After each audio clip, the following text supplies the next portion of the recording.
Good evening. Hope you're having a great Saturday night, and welcome back to My View. On this show, we promise to talk to the newsmakers that others will only talk about. Well, guess what? We meant it. And that sentiment might be most applicable to our first guest tonight, the first ever female White House Chief of Staff, Susie Wiles. A woman that's just absolutely incredible. I can't tell you enough about her. She ran my campaign. We kept winning. We just won so big, and her name is Susie Wiles. She was just named as, and it's true, the most powerful woman in the world. Susie. When President Donald Trump was elected for the second time, questions swirled about the unsung hero behind his campaign. And then when she was tapped for her role in the White House, there was even more intrigue about the mysterious political mind working in lockstep with the president on the MAGA agenda. Well, tonight, she's sitting down for her first ever interview, laying out her path to the West Wing and giving us a look behind the scenes at the daily White House operation. Watch. Susie Wiles, you are the White House Chief of Staff. This is the first time I think you've ever sat down for an interview, so thank you for sitting down here with me. First and probably only. It seems like everything is running smoothly, and I wonder from your perspective as White House Chief of Staff, do you find that to be the case, and are you responsible for some of that?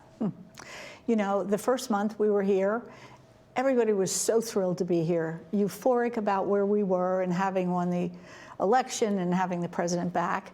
Now we're into the time where it's real work. It's really long hours. It's a slog to get his agenda accomplished. I think everybody here that was in the first administration, and they're probably about half and half, brings a maturity and a perspective that they didn't have in 2016. So it's less about a person and more about a mindset, and people, starting with the president, being so comfortable and so sure of what we want to do and accomplish. So it's less about anybody, me or anybody else, and more about a team that really believes in the mission and the man. Well, let me ask you about the man, President Trump. Do you remember the first time you met him? I do. Crazy, you know, you don't expect this from that, but a mutual friend asked me to go to New York and meet him, and I did in late 2015. He was very interested in Florida and what I thought his candidacy would look like there. In 16, we had a great conversation, and then about a month later, or a little bit longer, he said, "I'm putting my Florida team together. Would you like to be the co-chair of Florida?"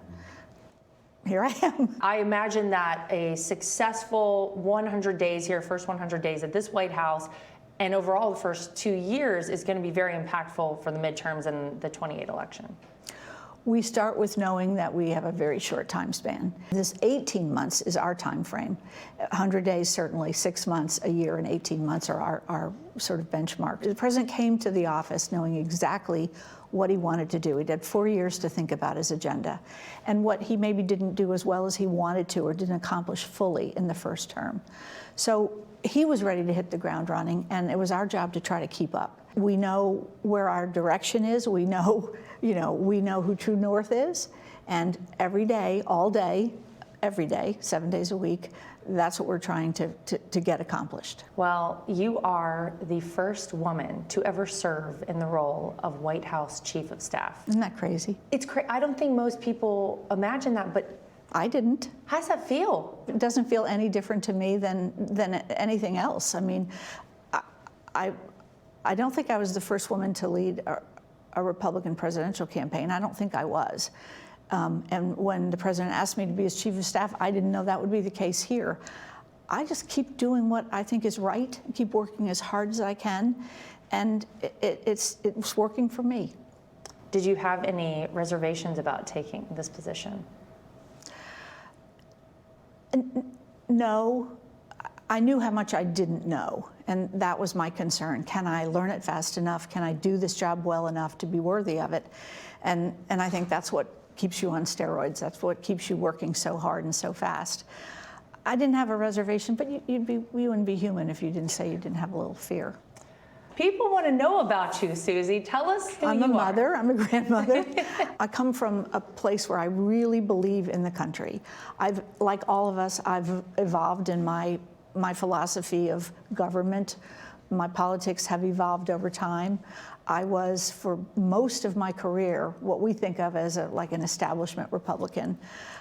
Checked the box, didn't really pay much attention to what the candidate stood for, worked for whoever was sort of next in line.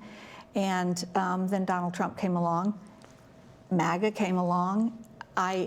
It's a whole different way of looking at the way our nation needs to move forward and grow. What made you gravitate towards this lifestyle? Because, you know, it is fast-paced, it's cutthroat, it's very tough to survive in the world of politics.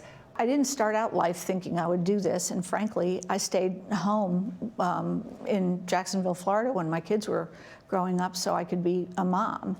And when they left home, a couple of people said to me, wouldn't you like to do this on some sort of a national scale? And that was about the same time that I got that call from Donald Trump. So I've been in politics and government virtually my whole life, and just sort of gravitated and graduated to this over the last several years. If you are in Trump world, you are hyper competitive. You want to win. You want people to think what you think and believe what you believe, and mold the country in the way you think best for us, but also for our kids and our grandkids. And so I think that's what kind of keeps me in it. That's what got me in it. That's what keeps me in it. And so I may be quietly competitive, but I'm still competitive. Oh, I saw it throughout the course of the campaign. And I think people noted the change. There was a slight change in the president and the way he operated and the way he kind of would take a second and think through things. People gave you a lot of credit for that, Susie. He's been through so much. The lawfare, having been the leader of the free world, having had an assassination attempt, he's a different person than he was. So I really don't think that any one person changed him. I think life experience and who he is changed him. I think he's a better leader now. So I don't know that I had anything to do with that, but I think the country benefits from it. You have very famously sort of tried to take a role out of the spotlight. You have avoided cameras. We all know that. Even the night that President Trump won the election on November 5th, he tried to call you up and you said, I don't want to go up there. Susie likes to stay sort of in the back, let me tell you. The ice maiden, we call her the ice maiden. You actually come from a famous background because your father, Pat Summerall, was a very famous football player, sportscaster, and you kind of lived through that growing up. So how did that impact the Susie Wiles who we see here today?